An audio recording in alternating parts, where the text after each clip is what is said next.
ပရန်ကဒစီယာပြောတဲ့အတိုင်းလှုပ်လိုက်ချိန်မှာတော့ထက်ရှောင်ဝင်းလက်နေတဲ့ဓာတ်တက်လက်ကအထဲကနေထွက်လာခဲ့တယ်ဒစီယာကတော့ဒါကိုကြည့်ပြီးပြုံးနေခဲ့သလိုဆန်ရှင်ကလည်းအော်သွားရပါတယ်ပရန်ကတော့ဒါကပါလေအရင်တောက်ပနေတယ်ဒစီယာကဒါပေါ့ဒါက blessum အပ်သွားတာလေဒီအချိန်မှာဆန်ရှင်ကမင်းမပြောလိုက်တာလေblessum ဟာလားဒါက blessum ဆိုတာတကယ်တည်ကြလားလက်ဆန်ဒီຢာကစတိချက်ပုံမာတဲ့တထုတစ်မျိုးဖြစ်ပြီးဒီတထုနဲ့လှုပ်ထားတဲ့ပစ္စည်းတိုင်းကဘယ်တော့မှကျုပ်ပြအကွဲခြင်းမျိုးမရှိပါဘူးဒီတထုနဲ့လှုပ်ထားတဲ့ဘယ်ပစ္စည်းကိုမဆိုဒါသမားတိုင်းကငငတ်တက်လိုချင်နေကြတာဖြစ်ပါတယ်အဲ့ဒါတွေထက်ဒီတထုကအရန်ပေါ်ပြီးအလေးချိန်ရှိတယ်လို့အတိတိုင်လောက်ပဲရှိပါတယ်ဒစီယာကတော့စိတ်ထဲကနေဒီလှစင်တာထဲမှာသူဘာမှမရှိဘူးလို့ထင်ခဲ့တာဖြစ်တော့တယ်ဒါကပရန်တိတ်တုံးကကန်ခဲ့တဲ့ဓာပဲအဲ့နောက်ဒစီယာကပရန်ကိုသွားကြမလားလို့မေးလိုက်တယ်ဒီအချိန်မှာဘာဘရီယန်ကတကားဝရှိမှာပြည့်ရထားပါတယ်ဒစီယာကဆန်ရှင်ကိုညစ်ပတ်တာလာမေးချိန်မှာဆန်ရှင်ကအဲ့ဒါကိုလွှဲပေးစမ်းဘာဘရီယန်ကလည်းသူ့ရဲ့လက်ဆွဲတော်ဓာကြီးကိုထုတ်လိုက်ချိန်ဒစီယာကတော့ဆန်ရှင်ကိုထင်းတဲ့ထက်ပူယူချောင်းပြောလိုက်ပါတယ်ဆန်ရှင်ကဓာရဲ့တန်မိုးကမင်းတို့ထက်တန်ချောင်းပြောတယ်ဒစီယာကတော့ရောင်းခဲ့တာကအလှစင်တာဖြစ်ပြီးငွေချေပြီးချောင်းကိုလည်းပြောလိုက်တယ်နှုတ်နှစ်ဖက်အစည်းအဝေးကဒီမှာပြီးဖြစ်ချောင်းကိုလည်းထပ်ပြောလိုက်ပါတယ်ဆန်ရှင်ကဓာကသာဘလက်ဆန်ဆိုတာကိုသိရင်လုံးဝရောက်မှာမဟုတ်ကြောင်းပြောသလိုဒစီယာကလည်းအလှစင်တာဆိုတာသာပရန်သိရင်လုံးဝရောက်မှာမဟုတ်ကြောင်းပြန်ချိပါတယ်ဆန်ရှင်ကတော့မဂျင်းနဲ့ဆောင်နဲ့ဆဲလိုက်ပြီးဒစီယာကတော့သူလုပ်ခဲ့သလိုပြင်လုပ်တာဖြစ်ကြောင်းပြန်ပြောပါတယ်အဲ့ဒီနောက်တကားကိုဖွင့်လိုက်ကျုပ်တို့သွားတော့မယ်ဘာဘရီယန်ကဆန်ရှင်ကိုတစ်ချက်လမ်းကြည့်တဲ့ချိန်ဆန်ရှင်ကရှင်းပြရန်ချက်ပြလိုက်တယ်ဘာဘရီယန်ကဆန်ရှင်ကရပ်ဖို့ပြောနေလို့ရက်ရမယ်လို့ပြောတယ်ဒစီယာကတော့ဘာဘရီယန်စကားပြောပုံကတစ်တငယ်ချင်းကိုအမှတ်ရစီတယ်လို့ပြောတယ်ဒိုနာဘီ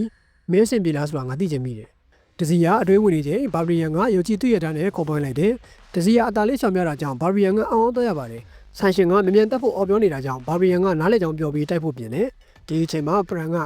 ကျေးဇူးပြုပြီးရက်လိုက်ပါကျွန်တော်ကတိုက်ခိုက်တော်တွေကိုတော်တော်လေးရှောင်ကျင်ခဲ့တာဒါပေမဲ့ခမ ्या ထပ်ပြီးရှေ့တိုးလာရင်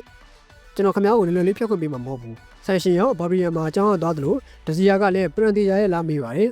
ပရန်ကတေချာချောင်းပြောချိန်ဒစီယာကဓာတ်ထက်မကင်တဲ့မူပြောခဲ့တာမလားလို့မေးလိုက်ရပရန်တယောက်ရှက်သွားရပါတယ်အဲဒီနောက်ဒစီယာကသဘောကျစွာရင်မိုးနေပါတယ်ဘာဘရီယန်ကဓာတ်ကိုကင်ဆွဲကအဟဲလိုက်ပြီးပရန်ကတော့ဒစီယာကိုသူ့နောက်မှာနေခိုင်းတယ်ဒီအချိန်မှာပဲဘာဘရီယန်ရဲ့ဓာတ်ချက်ကရောက်လာသလိုပရန်ကလည်းခုံပြရှောင်းလာလိုက်ကဓာတ်ကိုချိန်ရွယ်လိုက်တယ်ဒစီယာကတော့ဘေးကနေကြည့်နေပြီးသူ့လုံချောင်းမှုတွေကတရှိကြီးကိုကန်တုံးကနေမတူပဲလုံးဝကွဲပြားသွားတယ်အခုလုံးဝပြည့်စုံသွားပြီအခုကစပြီးငါတို့ကိုစိုးရိမ်မှုမလိုတော့ဘူးဒါပေမဲ့ခွန်အားသီးတဲ့နဲ့တိုက်တဲ့ဘာဘရီယန်တွေကဒါသမားတွေရဲ့တဘာဝရန်သူစစ်စစ်ပဲပရန်ကတကယ်တိုက်ခိုက်ရေးအတွေ့အကြုံမရှိတာကြောင့်အဆင်ပြေမလားဆိုတာသိချင်မိတယ်သူဒါအနေနဲ့ဖြစ်မယ်ဆိုရင်ငါဒီအချိန်မှာဒစီယာရောဘာဘရီယန်မှာမျက်လုံးပြုတ်ကုန်တယ်ပရန်တယောက်အော်ရီဂျင်လာသလိုမျက်လုံးတွေကလည်းအပြန်အောင်လက်နေခဲ့တယ်ဒစီယာကတော့စိတ်သက်သာရာရစာနဲ့ဟာငါခြေလမ်းဖို့တော့မလိုတော့ဘူးနဲ့တူတယ်ခဏလေးဆိုပေမဲ့ရဲကဘာတွေကပရန်ကိုမြင်လိုက်ရတယ်လို့ပဲဒီအချိန်မှာပဲရုပ်ချီအော်တန်ကြောင့်ဒစီယာကြောင်းသွားရတယ်ဘာဘရီယန်ကတော့မင်းကတန်ပါတယ်စစ်တီတော်တယောက်ရဲ့ဂုံမုန်းနဲ့မင်းကိုအမောက်တိတ်မယ်ဒစီယာကတော့ဆက်ပြီးစိတ်ထဲကနေဘာဘရီယန်ရဲ့စကားပြောတာကိုအချိန်တချို့ကြားခဲ့ရတော့ငါအသားကျဖို့တော်တော်လေးခက်သေးတာပဲဒီအချိန်မှာဘာဘရီယန်ကပြောလိုက်တယ်ငါလာပြီးသေးကွေးတဲ့စစ်တီလေးပရန်ကိုတိုက်ခိုက်ဖို့ဘာဘရီယန်ကဓာတ်ကိုမြောက်ပြီးမန်နဲ့ကျုံဝါကပြေးဝင်လာတယ်ပရန်ကဓာတ်ကိုခြေရလိုက်ပြီးလျင်မြန်ဖြစ်လက်တဲ့လှုပ်ရှားမှုနဲ့ဓာတ်ခွက်တွေကိုပုံပုံတိုက်ခိုက်လိုက်ပါတယ်တိုက်ခိုက်ခံရမှုကြောင့်ဘာဘရီယန်ရဲ့ကိုယ်မှာပြတ်ရှတဲ့ဓာတ်နေရာတွေဖြစ်ပေါ်လာတယ်ဘာဘရီယန်ကတော့သူကမြင်တယ်ပရန်ကတော့တိုက်ခိုက်ပြီးနောက်လျင်မြန်ဖြစ်လက်စွာနဲ့နောက်ကိုခုံဆုပ်လိုက်ပြီးအသည့်အနေထားနေလိုက်တယ်ဓာတ်တိုက်ခိုက်မှုစတိုင်နဲ့အသေးတွေတဲ့ကိုကအန်ကိုက်ဖိတ်လို့ဘာဘရီယန်ကတွေးနေခဲ့ပါတယ်အဲဒီနောက်နှစ်ယောက်သားမျိုးလုံးညစ်ဆုံသွားပြီးဘာဘရီယန်ကဖြတ်ပြီးရေပြင်းကြီးခုတ်ပိုင်းလိုက်တယ်လို့ပရန်ကလည်းအပေါ်ကိုခုံပြန်ချောင်းလိုက်ကဘာဘရီယန်ရဲ့တခြားတစ်ဖက်ကိုရောက်သွားတယ်အဲဒီနောက်မြင်မာတဲ့အချိန်နဲ့ဘာဘရီယန်ကိုဒရက်ဆက်ထိုးစစ်ဆင်လိုက်တယ်ဘာဘရီယန်ကတော့တိုက်ခိုက်နေစနေမိမဲ့ပရန်ရဲ့လှုပ်ရှားမှုတွေကမြင်စနာကြောင့်ခန်းစစ်အနေထားနဲ့ပဲခုခံနေခဲ့ရပါတယ်အဲဒီအချိန်မှာပဲဘာဘရီယန်တယောက်ထူးခြားစွာနဲ့မျိုးလုံးတွေနေရဲသွားတာကြောင့်ပရန်အောင်ကြောင်းသွားရပါတယ်ဘာဘရီယန်ကတော့ဒါကအရန်ပျော်ဖို့ကောင်းလိုက်တာပရန်ကတစ်ဖက်ချမ်းကနေငါသူ့ကိုစတဲ့တိုက်နေတာတော့သူ့ရဲ့စစ်တီစိတ်တက်ကကြမသွားတဲ့အပြင်သဘောတော်ကျနေသေးတယ်ငါဒါကိုအချိန်တချို့မသုံးတာနဲ့ပဲငါရဲ့တက်ခွင့်နေစံကအားနေနေတယ်ငါဘာဘရီယန်တယောက်ကိုဒီထားနဲ့အရင်အမောက်သိနေမှာမလားရက်စမ်းအာယုံဆက်ဆက်ပရန်ငါတို့တဒီကောင်းနေထွက်သွားခြင်းရင်ငါဒီဘာဘရီယန်ကိုအနိုင်ယူမှရမယ်သူကငါအမြန်နှုန်းကိုတဖြည်းဖြည်းချင်းကျင့်သားရလာပြီဒီလိုဆိုတော့လေငါတစ်ချက်တည်းနဲ့အဆုံးသတ်မယ်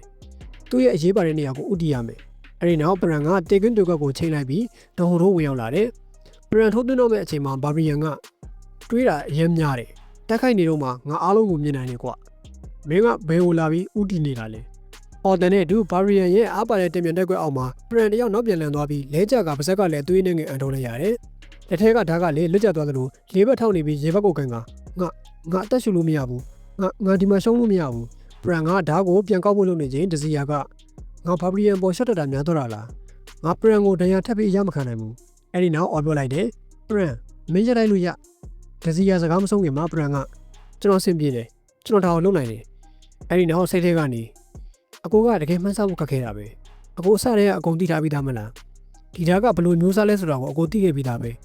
ဒါလည်းကငါထွေးထားတဲ့စာတွေကိုရောပဲကျေးဇူးပြုပြီးကျွန်တော်ပေါ်လုပ်ပေးခဲ့တဲ့အရာတွေအလုံးအတွက်ပြန်ပေးဆွခွင့်ပြုပါအဲ့ဒီနောက်ပရန်ကနောက်ထပ်တစ်ချိန်လုံးဝင်ရောက်လာသလိုဘာဘရီယန်ကလည်းဓာတ်ကိုခုတ်ပိုင်မှုမြောက်လိုက်တယ်ပရန်ကတော့ဘာဘရီယန်ရဲ့တိုက်ခိုက်မှုကိုမှန်းဆကငုံချောင်လိုက်ပြီးအချိန်လွန်သွားတဲ့ဘာဘရီယန်ကိုနောက်ကနေတိုက်ဖို့လုပ်တယ်ဘာဘရီယန်ကတစ်ချက်ရဲလိုက်ကပြန်လှည့်ပြီးဝက်ပေးလိုက်ပါတယ်ဒစီယာကတော့မျက်လုံးအနုသားနဲ့အော်လိုက်တယ်ပရန်ဘာဘရီယန်ရဲ့ရုပ်ကြီးပြန်လှည့်ကဝိဝက်ပိုင်းချက်ကြောင့်ဒစီယာတယောက်စိုးရိမ်စွာနဲ့ပရန်ကိုအော်ခေါ်လိုက်ပါတယ်ဒါပေမဲ့ဘာဘရီယန်ကတော့ရုပ်ကြီးအံအားသင့်တဲ့မျိုးလုံးတွေဖြစ်သွားခဲ့ပြီးသူ့လက်ထက်ကပိုင်းဖြတ်ခံလိုက်ရတဲ့ဓာတ်ကိုကြည့်နေတယ်။အခိုက်တလင်းတွင်းမှာပဲပရန်ကဘာဘရီယန်ရဲ့ဓာတ်ကြီးကိုခွတ်ဖြတ်လိုက်ခြင်းဖြစ်ပါတယ်။ဒစီယာကတော့သူကဓာတ်ကိုတစ်ချက်တည်းနဲ့ဖျက်ချလိုက်တာလား။အဲဒီနောက်ပရန်ကအာယူကခုံလိုက်ပြီးဓာတ်လက်ကင်တဲ့ဘာဘရီယန်ရဲ့မေးရိုးကိုပင့်ငါပြီးကျွေးလိုက်ပါတယ်။ပြစ်ထန်တဲ့တိုက်ချက်ကြောင့်ဘာဘရီယန်တယောက်နောက်ကိုရိုက်ထွက်သွားကကျမ်းမြေပေါ်လေးဘက်ကုန်းနေပြီးကျမ်းမြေနဲ့နှစ်ပူတော်ထိနေပါတယ်။ဒစီယာကတော့ပရန်ကိုအစဉ်ပြေးရလာမေးနေပြီးပရန်ကတော့နိုင်ုံလေးပါပဲလို့ဆိုကဒီကားကြောင့်သာမဟုတ်ရင်ကျမ်းမြေမှာလင်းနေတာကျွန်တော်ဖြစ်သွားမှာ။ဘာဘရီယန်တွေကတော်တော်လေးတမန်ကြတာပဲ။ဒစီယာကတော့ပရန်ရဲ့ထိထားတဲ့နေရာကိုအစဉ်ပြေးလာမေးနေပြီးပရန်ကပြေးပါတယ်ဖြည့်ပြီးတဲ့အခါဆိုင်ရှင်ဘက်ကိုလှည့်လိုက်ပါတယ်။သူ့လိုပြီးပြီလား။ဆိုင်ရှင်ကတော့အန်ဂျီဒေါသထွက်နေခဲ့တယ်။အဲဒီနောက်ဒစီယာကပရန်ကိုသွားစို့လို့ပြောလိုက်ပါတယ်။ဒီအချိန်မှာဆိုင်ရှင်ကညစ်ကြေကြေရေးလိုက်ပြီးမင်းတို့ဘယ်သွားဖို့စဉ်းစားနေတာလဲ။ဒီတမ်မီတကားကခီဟာလေးတောင်တိုင်းကထုတ်တဲ့တမ်မီနဲ့လှုပ်ထားတာ။ဟိုမှာလဲနေတဲ့ဘာဘရီယန်ကလွယ်ပြီးဘယ်သူမှတကားကိုမပွင့်နိုင်ဘူး။ဒါကိုမလွယ်ပြီးပဲနဲ့တော့မင်းတို့ဒီကနေထွက်သွားလို့ရမှာမဟုတ်ဘူး။မင်းတို့ဘာဘရီယန်ကိုနိုင်သွားလို့တော့ဂုဏ်ပြုပါတယ်။ဒါပေမဲ့နောက်တစ်ချိန်တကားဖွင့်လာတာကငါအဆောင်လေးလာပြီးဖွင့်တဲ့အချိန်ပဲမင်းတို့အသက်အနွေနေမဖြစ်ချင်ရင်ဓာတ်ကိုထားခဲ့ဖို့ငါအကြံပေးခြင်းနေပြောနေရင်ဆက်ရှင်တယောက်ဆွန့်အားသွားရတယ်ပရန်ကဓာတ်ကိုအသုံးပြုပြီးတကားကိုဓာတ်ရိုက်ပိုင်းဖြတ်ချလိုက်တာဖြစ်ပါတယ်ဒါကိုမြင်တဲ့ဆက်ရှင်ကတော့တရေရောနှာရည်ပါထွက်နေရပါတယ်ဒီထဲထဲမှာရှိနေတဲ့သူတွေကရုတ်တရက်ထွက်လာတဲ့အတန်ကြောင့်ဘာဖြစ်တာလဲဆိုပြီးနောက်လှည့်ကြည့်လိုက်ရတယ်ပရန်တို့နှစ်ယောက်သာထွက်ပြေးလာခြင်းဖြစ်ပြီးဒစီယာကတော့ဟောရဲဆိုင်တွေကသူ့ကိုယ်သူပုံသွင်းမှုလူနေဘလူးတောင်ပြောနေပါတယ်အဲ့ဒီနောက်ပရန်ဓာတ်ကိုနှာကိုကြည့်လိုက်ပြီးပြောလိုက်ပါတယ်ဈေးရဲလျှောက်လန်းလာကြရင်ပရန်ကိုဘိုက်စာနေရောပေါ့တခုခုစားကြမလားလို့မေးလိုက်တယ်ပရန်ကကျေးဇူးတင်စကားပြောဖို့လုပ်နေချင်းမင်းကိုကျေးဇူးတင်မှုမလိုပါဘူးငါကမင်းကိုစိတ်ပျက်စရာအဲ့လိုစီမှာအန်ဒီရဖြစ်စေခဲ့တဲ့သူပါတကယ်တမ်းကျေးဇူးတင်ရမယ့်သူကငါပါအဲ့ဒါကြောင့်မင်းအချက်တွေကိုကြားပြီးတဲ့နောက်မှာငါမင်းကိုအဲ့ရှင်နေမှာမထားခဲ့နိုင်ဘူးဘာလို့ဆိုမင်းကငါတို့ဖွဲ့ရဖွဲ့ဝင်နေထိုးသူပြောပြီးနောက်အသားကြောင့်တစ်ခုကိုပြုံးရနဲ့ကမ်းပေးလိုက်ပါတယ်ပရန်ကတော့ဝမ်းသာမျက်ရည်တွေကျနေပြီးငါအရာအလုံးကိုဆုံးရှုံးခဲ့တယ်ငါအကယ်ဒမီကိုဝင်ခဲ့တာရည်ရွယ်ချက်တစ်ခုအတွက်ပဲဒါပေမဲ့အမှန်တရားကိုကြားပြီးတဲ့နောက်အကြအလုံးဟာဝေဝါးလာပြီးမခွဲခြားနိုင်တော့ဘူးပြီးတော့ငါဘဝကိုပန်းနိုင်မရှိရွေချက်မရှိဥတီချက်မရှိပဲဆက်နေဖို့စီစဉ်ခဲ့တယ်ဒါပေမဲ့ငါလူတယောက်အတွက်ရှောင်းလန်းမှုလမ်းကြောင်းကိုဖန်တီးပေးခဲ့တယ်ဒီလိုဆိုရင်ငါသူ့နောက်ကိုလိုက်မယ်